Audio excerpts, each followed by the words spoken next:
Hello, everybody. I'm Matt Ryan, and I'm joined with my good friend, Bob Geis.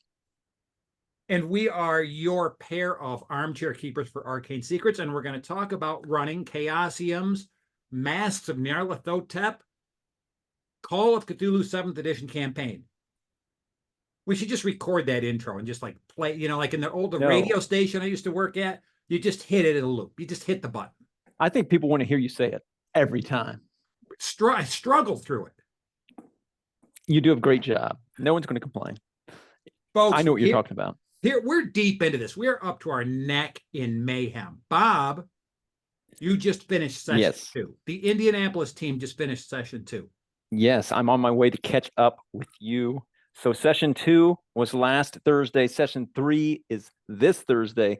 And for a period of about 24 hours, we will be caught up. We will you be and even. you and I will be have finished session 3 late Thursday night. Yes. Into Friday. And then Friday, I run session 4. That's right. That's right. All right. Paint the picture. I want to hear about session 2. Fantastic. So again, we were running a person short. We're hoping to rectify that situation this time. We're hoping to have a full complement. So I was 4 players. Was it the same person? Same players. Yep. Same players. The missus of one of my players had a migraine, wasn't able to make it. So no fault of her own there. I hope she's feeling better. Absolutely.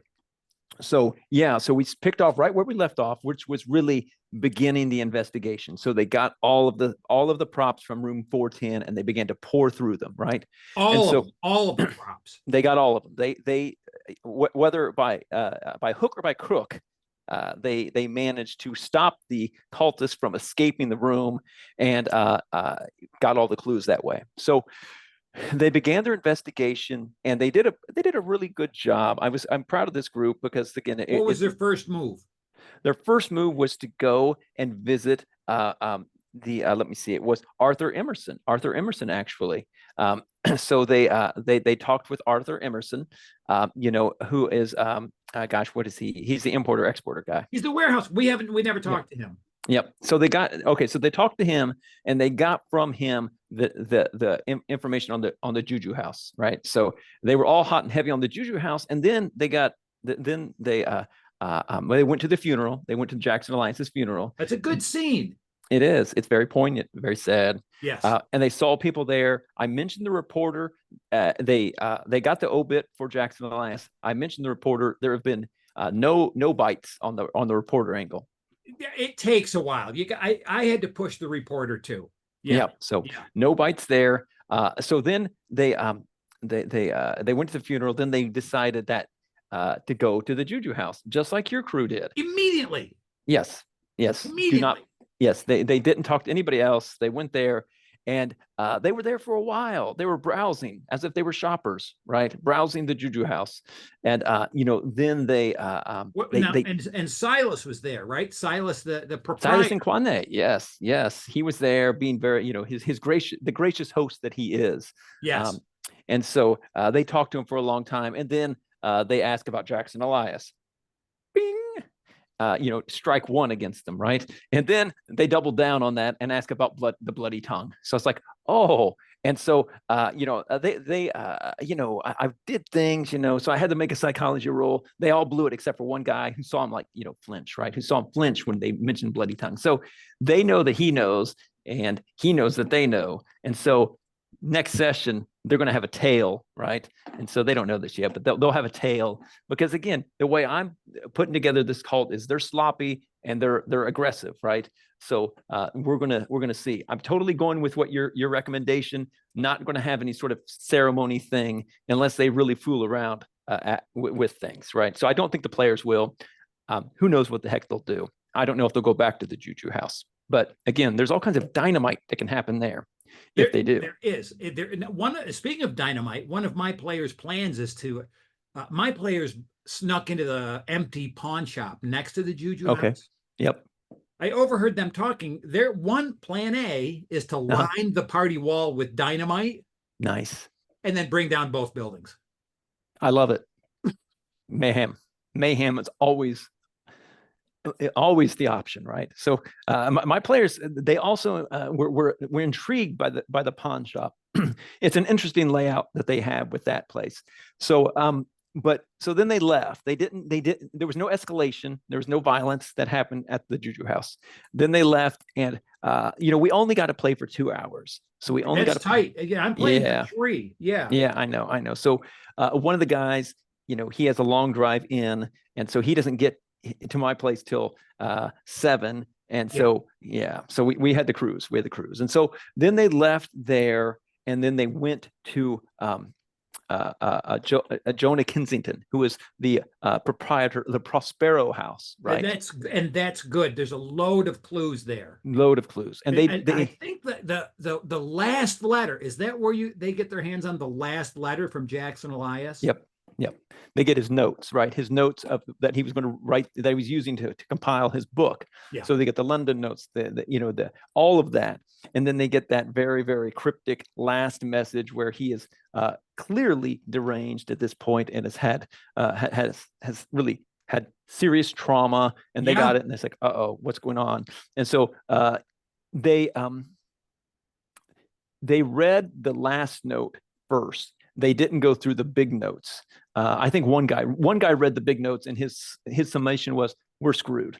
Oh, now the big note, you're using the HPLHS prompts, right? So yes, I am. Those summary chapter notes they're massive. Yes. Yeah. So went through that. So and that's where we stopped. That's where we stopped. And so they definitely have. I think that they finally gotten enough hints and clues and things to look into the Carlisle expedition, which is what the whole campaign is about. And so, I'm really excited about that, because I have a lot of cool things planned for them to, I do my PowerPoint thing, right? And so I've seen the PowerPoint. Now, folks, you're not going to see the PowerPoint. That's it. Yeah. Unless maybe you come to one of our personal appearances, which we will talk about later on. Spill the beans. Yeah, you have to stay around to the end of this video to hear that exciting news. Well, here's another little side note. The length of average viewing is getting longer for these bops, so we have to wait now 8 minutes before we can start cursing. That's going to be tough. That's going to be tough, but I can do it. Okay. We're almost at 8 now. If my time. I know. I want to so bad. But so they got that. Okay. So no, my PowerPoint. I have this really cool slide that I've prepared with all of the members of the Carlisle expedition. Slide 1 features Imwuru, right? Who is essentially the mastermind behind this whole thing. She's the one that started it all. She's the pyramid, right? Yes. So I'm going to show that slide with her in it once, right? Here's the Carlisle expedition. And then every other time I show the Carlisle expedition, she's not going to be in it, because I want the players to ask about her. And I want them to, and I'm going to deny that she was ever there.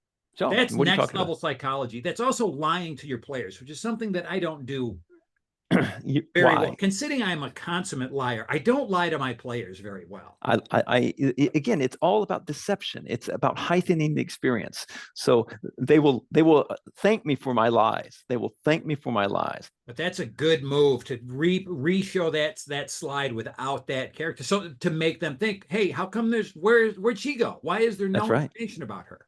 Yes. And then later they will say, that was some shit. That was some Bob Guy shit right there. That's right. That's right. That's the way you roll. Okay. Now so you ended there. Now you're going to go into your session 3 on Thursday, folks. Yep. We're recording here Monday at lunchtime. Thursday, you're going to do session 3. Yep. Do you have a direction where they're going to go? No, I'm really, again, it's one of those things where they're still finishing up on some of the investigation angles. It's sandboxy at this point. I would love it if they pursued visiting Erica Carlisle, because I'm like you, I really want to give them that file.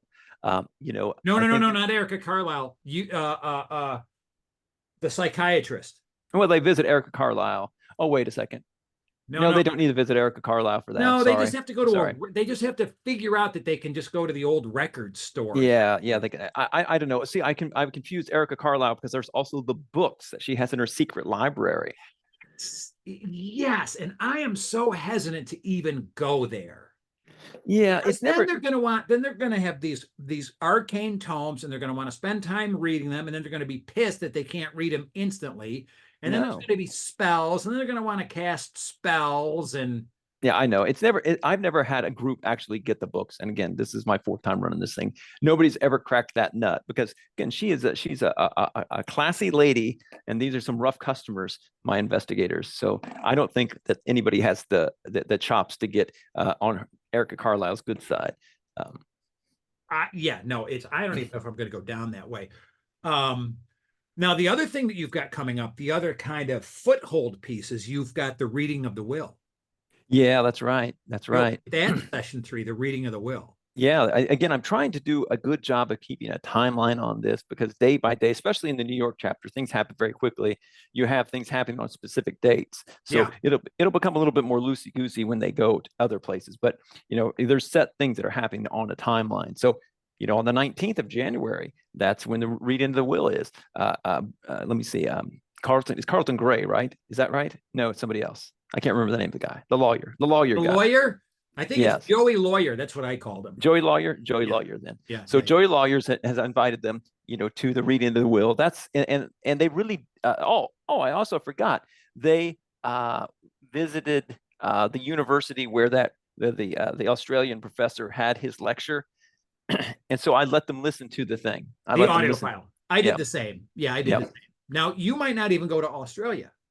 No, again, it'll be one of those things. I've never run Australia. I'm not terribly enamored with the chapter, but I've never ran it before. It's never come up. I think you can nicely complete the campaign without going to Australia, but we'll see. We'll see what happens. Interesting. Now I have to ask. You have your session coming up. Are you ready for it? Session 4. Session 4.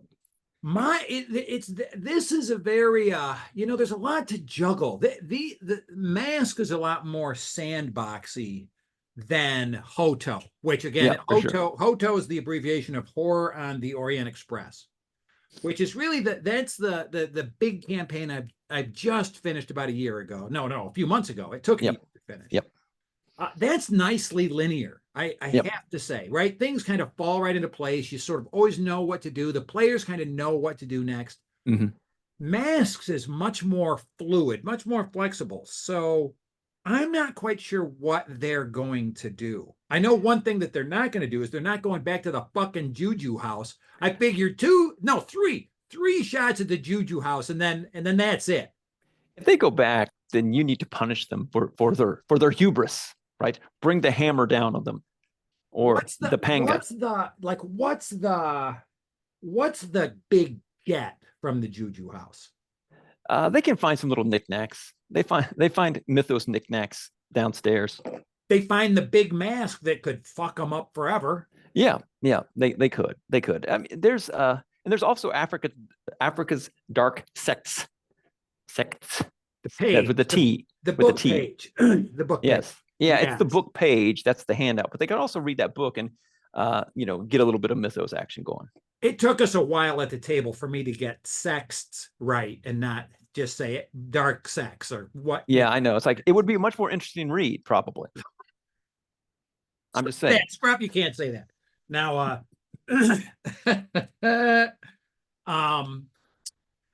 it sounds like you are not. I should just ask you directly. Are you going to use the innocent man angle? Again, that's what I was talking about with the reporter. I've dangled it out there, and they haven't been any bites on it. Right? They talked about it briefly. It's like, there's other murders, and we could go to Sing Sing, and I even have a slide prepared for Sing Sing if they go there. But again, I don't know if they will. Right? They've been zero interest in pursuing any sort of, interviewing the police or any official lines of investigation. Now, again, remember, I'm dealing with a seasoned group of Call of Cthulhu players who may have in their zeitgeist don't involve the cops. Right. Trust no one. Yep. Trust no one. Yeah. Sure. That makes some sense. We just moved into the 15-minute mark. Anyway, so I guess my prep is I don't really know what to do.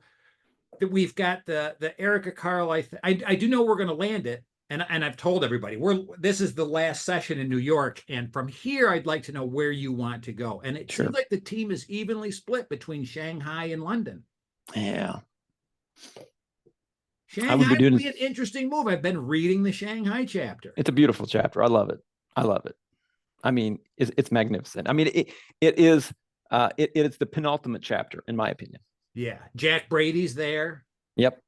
Yep. Very I mean, Indiana Jonesy feel, even if you're not using the pulp rules. That's right. And you got an Art Deco rocket. It's amazing. I love it. I mean, and they get to blow it up. There's a huge explosion. It's pretty good stuff. It's Yeah. pretty good stuff. All right. Okay. So, all right. So that's where we are, folks. Now, before we leave you, we're going to talk about our mailbag, because we do get comments on the episodes that we share. Yes, and you like them. You like them. When like them. when you like and subscribe, is that what you you're like trying and to say? subscribe and comment because we read our comments. We care about what you say. Well, we do read and so far, and read other people's comments, but so far half of the people we know and half of the people we don't know. The comments from the people we don't know are equally interesting. More so.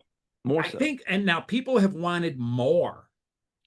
I know, which again, for a podcast that's already talking about sanity, it begs the question now, doesn't it?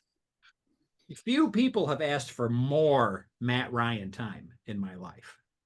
I get it. Most people say, Bob, you need to be quiet and go away. Right. I get that a lot. That's right. Less is more with folks like us. Less is more. So it's very kind to think that you want more of us, but monkey's paw. Careful what you wish for. That's right. All right, and then the last bit of information we've got on our rundown, because remember, I used to work in TV. Rundown. Yeah. Yep. So we're going to talk about our personal appearances. Oh my gosh. Can I please? All right. So viewers, those of you who may be attending Chaosium Con in lovely Ypsilanti, Michigan, I just want to let you know that Matt Ryan and I are holding a seminar, a live version of this very situation. And right now, act quickly. How many people can fit in the room we're holding this in? 45, only 45. So it's limited to 45 tickets. Right now. Okay. Don't panic, anyone. Okay. There are 44 spots available. How many? Wait, say that again. I talked over you. There are 44 spots available, right? So we have one participant so far. So there's room, just barely. And you know what that one person is going to say when we're done talking about this live and in person? They're going to say, "Oh, I wasn't supposed to be in right. Here. Yeah, less is more." He was right. That's right. We are both going to be at what's the next show we're coming? Gary Con. We will be at Gary Con. Yes. In 2.5, 3 weeks, we're going to be at Gary Con. I'm going to be running my convention scenario, which I've called "She Flies with Her Own Wings." I'm going to run it on the books. I think that's already sold out. I'm going to run it off the books for Bob and a team, and I'm running it for another group off the books. I'm going to run the hell out of it. Bob, what are you going to be running at Gary Con? I'm going to be running, let me see, several games. My Regency game, the Green Fairy, my Gaslight game, the Adventure of the Mummy's Dagger. I'm also running my personal opus thing on the ice. Let me see, that would be 3. And I think I'm running an off the books game too. Oh, an off the books game with Bob Geis. Yes. Well, that makes me drool. Okay, we're creeping up on 20. Is there anything else we need to say to our 62 loyal subscribers other than thank you? And you 62 subscribers. I'm willing to bet that you all have one friend who you could tell who could subscribe. What would happen if if all of a sudden we went from 62 to double that? We would have our big announcement. At 100, we have a big announcement. Big announcement. But I think it's going to be a while before we make this announcement. I think so too. At our current rate. You're a good man, and good luck with session 3, and I'll talk to you soon. Right on.